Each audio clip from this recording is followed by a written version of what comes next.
कि ये बूढ़ा देव है कौन। तो बुजुर्ग बताएंगे कि ये शंकर भगवान का एक स्वरूप है, शिव का एक आनंदमय प्रतिबिंब। भगवान देवाधिदेव महादेव का एक स्वरूप बूढ़ा देव महादेव के रूप में।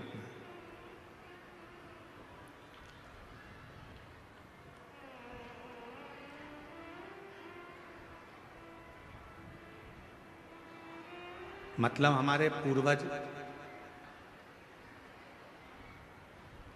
हमारे दादा परदादा, हमारे जितने बुजुर्ग रहे हैं, हमारे जितने पूर्वज रहे हैं,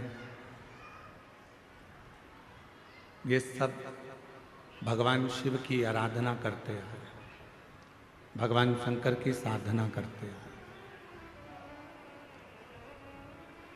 थोड़ा बीच का जो समय ऐसा रहा जिन समय में भगवान शंकर को लोगों ने दूर कर दिया था।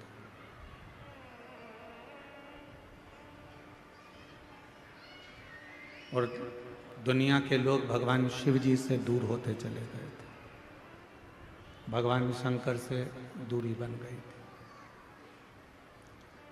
पर शिव महापुराण की कथा सुनने के बाद, भगवान शंकर की पवित्र कथा का रसतत्व ग्रहण करने के बाद लोगों को ये समझ में आ गया कि अगर संसार सागर से पार उतरना है और इस संसार सागर से अगर पार लगना है तो भगवान देवाधिदेव महादेव को, बूढ़ा देव को एक लोटा जल चढ़ाना ही पड़ेगा, आराधना करना ही पड़ेगा, पूजन करना पड़ेगा।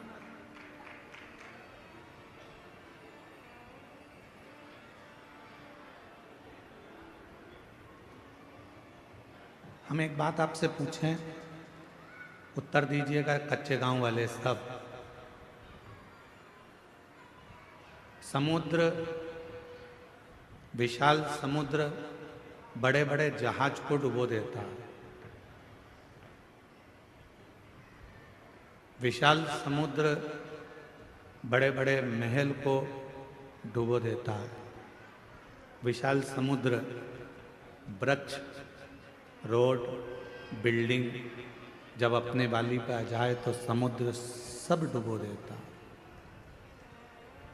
पर वो विशाल समुद्र के अंदर यदि तेल की एक बूंद गिर जाए तो क्या वो समुद्र उस बूंद को डुबो देता?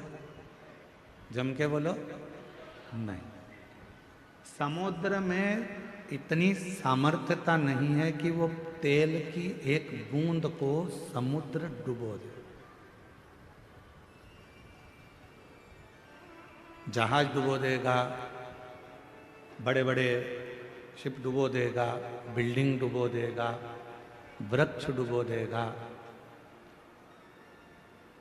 सब कुछ डुबोने की सामर्थ्यता समुद्र के जल में है। पर समुद्र तेल की एक छोटी सी बूंद को डुबो नहीं सकता। क्यों?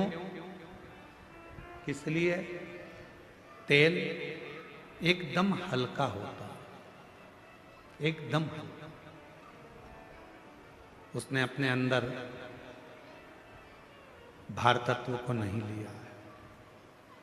शिव महापुराण की कथा कहती है जैसे समुद्र सबको डुबोने की सामर्थ्यता रखता है पर तेल की एक बूंद को डुबो नहीं सकता है, उसी तरह शिव पुराण की कथा कहती है, भगवान शंकर का चरित्र कहता है कि संसार सागर में आकर सब डूबना है, पर जिसने भगवान शंकर की शरणागति ग्रहण कर ली उसको संसार सागर भी डुबो नहीं पाता।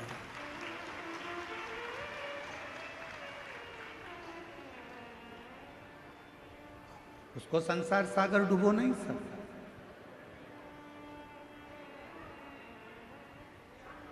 संसार सागर में भी आने के बाद यदि भगवान की अविरल भक्ति को धारण करा है, शिव नाम लिया है, भगवान शंकर का भजन किया है, मंत्र जाप किया है, नाम जाप किया है, तो किसी की सामर्थ्यता नहीं है कि वो आपको डुबो दे। अकाल मृत्यु वो मरे जो काम करे चंडाल का, काल उसका क्या बिगाड़े जो भक्त हो महा काल का। जो शिव का उपासक हो, जो भगवान शंकर की आराधना में डूबा रहता हो, फिर काल उसका कुछ नहीं बिगाड़ सकता।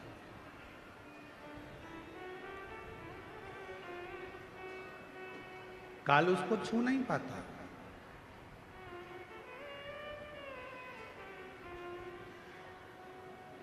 उसको छूना बड़ा कठिन हो जाता है।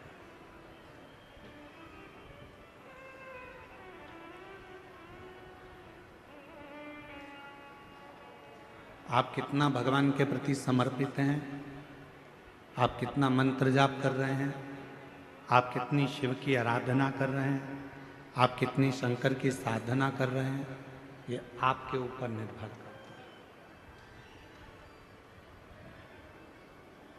संसार के लोगों की सामर्थ्यता नहीं है कि फिर वो आपको डुबो दे। सागर खंडेलवाल जी बैठे हैं रायपुर से। कहाँ बैठे लोग? हेलो। इन्होंने जब इनके यहाँ कथा हुई तो कथा होने के बाद इन्होंने अपने घर के बाहर एक बहुत बड़ा, लगभग वह स्टेज का आधे भाग में आधा भाग इतना बड़ा श्री शिवाय नमस्तुभ्यम इन्होंने अपने घर के ऊपर लिखा, अंकित करवाया। तो सूचना मिली हमको, फिर हमने इनसे बात करी कि ये श्री शिवाय नमस्तुभ्यम आपने इतना बड़ा लिखवाया, छोटा भी लिख सकते थे, क्यों लिखा? तो सागर खंडेलवाल जी कहते हैं, गुरु जी, आता जाता व्यक्ति, चाहे वो जीव हो, जंतु हो, पशु हो, पक्षी हो, चाहे मनुष्य हो, किसी भी रूप में अगर श्री शिवाय नमस्तुभ्यम देखेगा तो वो तर जाएगा, इसलिए उसका विशालतम स्वरूप हमने अंकित कर। विशाल, मैं धन्यवाद देता हूं आपको बहुत बहुत सारा। बेटे, एक मंत्र, एक जप, एक साधना, एक आराधना जब हम मूल रूप से ग्रहण करते हैं, मूलतः के साथ जब हम उसको भजते हैं, तो वो हमें सुख देता है, हमें आनंद देता है।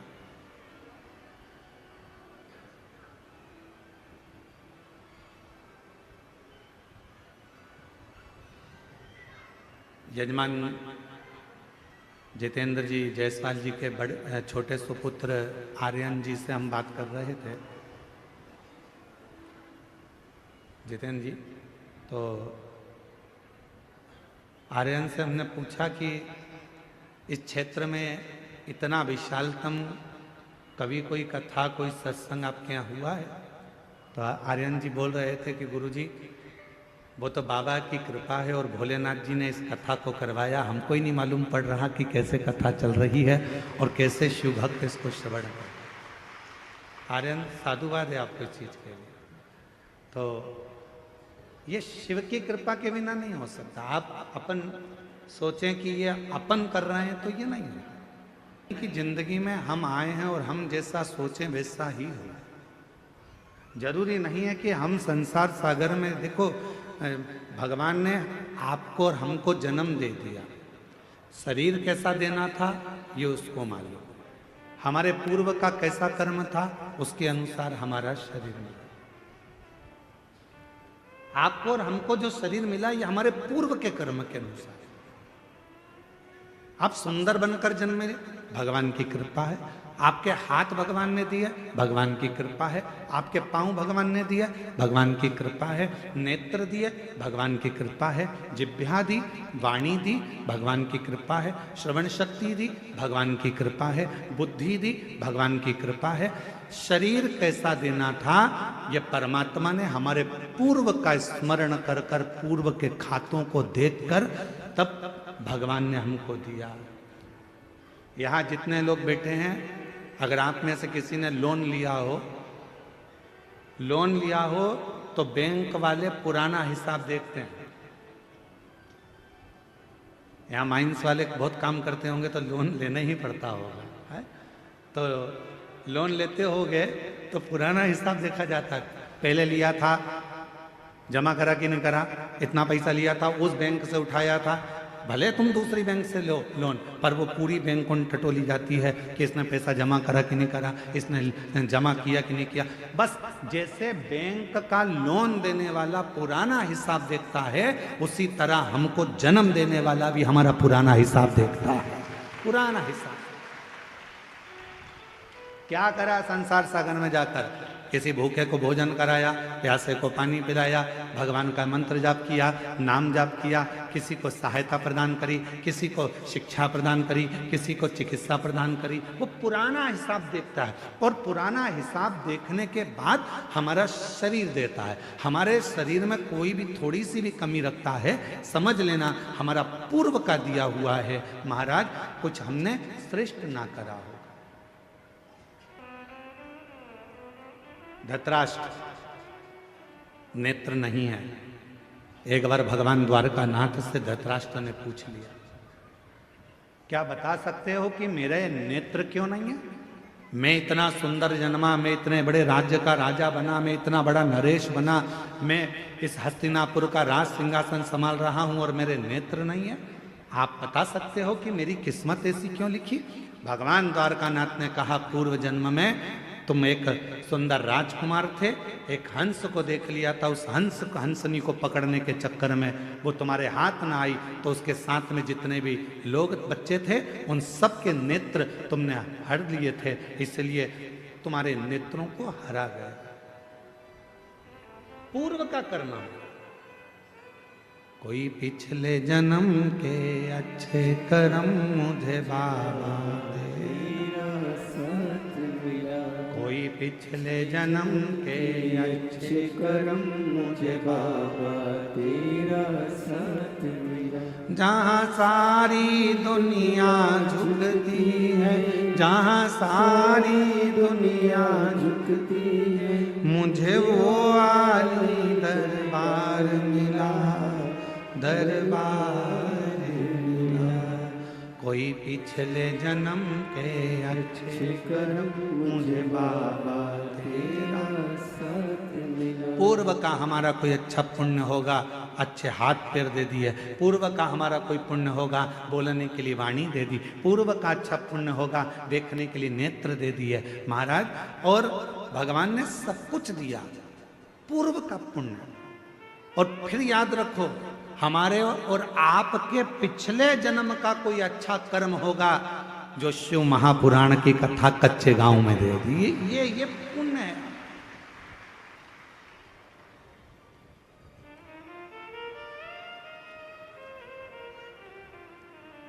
यहां से जाने के बाद भगवान को धन्यवाद देना, तूने बड़ी कृपा करी, हमारे गांव के पास में कथा करवा दी, मैं जाके कथा सुन ली, तूने बड़ी कृपा करी, मेरे दोनों पांव अच्छे चलकर गई, तूने बड़ी कृपा करी, गाड़ी से पहुंच गई, तूने बड़ी कृपा करी, बैठने की जगह भी दे दी, तूने बड़ी कृपा करी, कथा सुनने के लिए कान भी अच्छे दिए। एक आध गड़बड़ हो जाता तो फिर ध्यान लगा कर सुनना पड़ता। तूने बड़ी कृपा करी, मेरे दो नेत्र दिए, अगर एक भी गड़बड़ कर देता तो देखने में आनंद, दर्शन में आनंद नहीं आता। तूने बड़ी कृपा करी कि मेरी मुख में वाणी दी, महाराज जब भजन गा रहे थे उनके साथ मैं भी गा रही थी। ये तेरी कृपा है, ये तेरी उदारता है, ये तेरी करुणा। और प्रभु भगवान से कहते रहना, भोलेनाथ ऐसी कृपा करना मेरे बूढ़ा महादेव, ऐसी कृपा करना बूढ़ा देव, ऐसी कृपा करना मेरे महादेव, ऐसी पलंग पर मत पटक देना, इसको कहीं हॉस्पिटल में मत पटक देना, चलाते फिराते। पूर्व का कर्म है हमारा। होते कई लोग ऐसे भी होते हैं जिनको खूब समझाओ, पास में कथा हो रही है चले जाओ, भगवान का नाम ले लो, एक लोटा जल चढ़ा दो, भगवान की भक्ति कर लो, पर वो करने को तैयार नहीं होते। उनके रहते हैं नीम के पेड़ के नीचे कितनी भी गुलाब जामुन की चाशनी डालो, नीम मीठी हो जाएगी? बोलो तो। नहीं हो। नीम के पेड़ के नीचे कितनी भी तुम एक काम करो, जलेबी का घोल डाल दो, मीठी होगी? नहीं।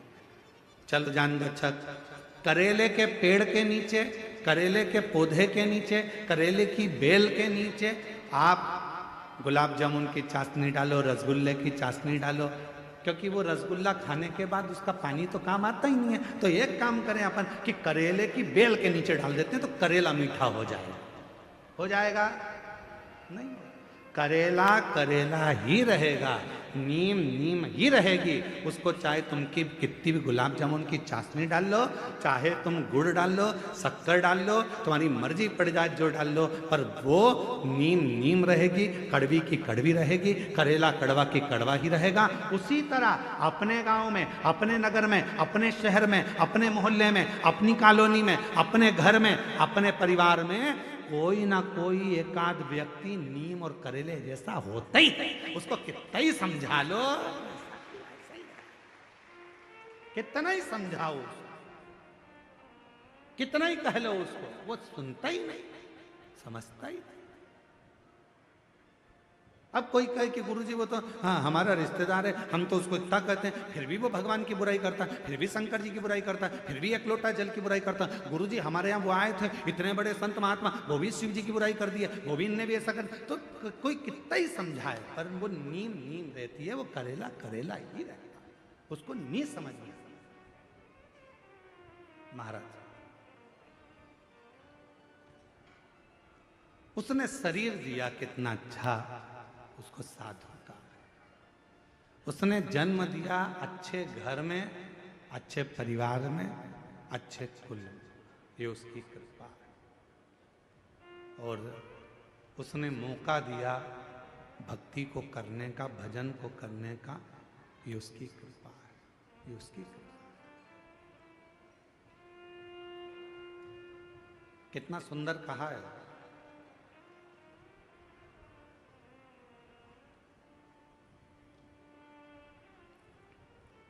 एक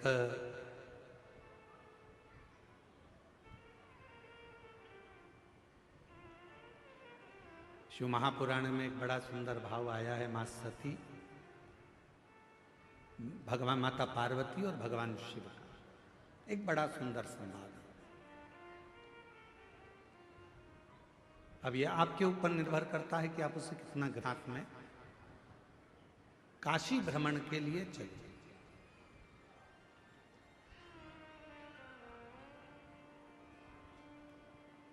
नंदी पर बैठकर मां पार्वती जी बाबा भोलेनाथ जी के साथ चलिए।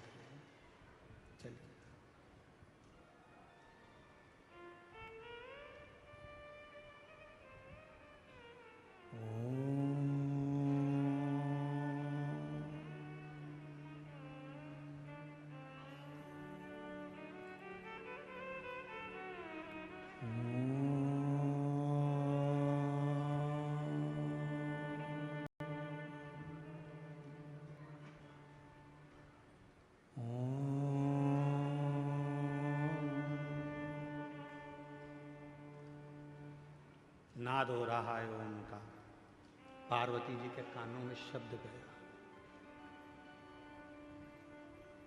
घूम कर देखा मां पार्वती जी ने, कहां से आवाज आ रही। फिर पार्वती जी आ, और कोई मंत्र का जाप कर रहा है, इसलिए मेरा मन कर रहा है कि एक बार उसको देखूं तो सही, कौन मंत्र का जाप कर रहा है।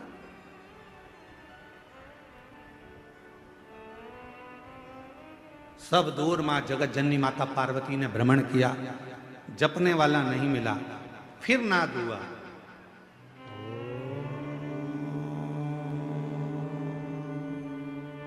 आप भी बोलो साथ में। लंबा स्वर बनाकर ओम का उच्चारण करने से नेत्र की ज्योति बढ़ती है।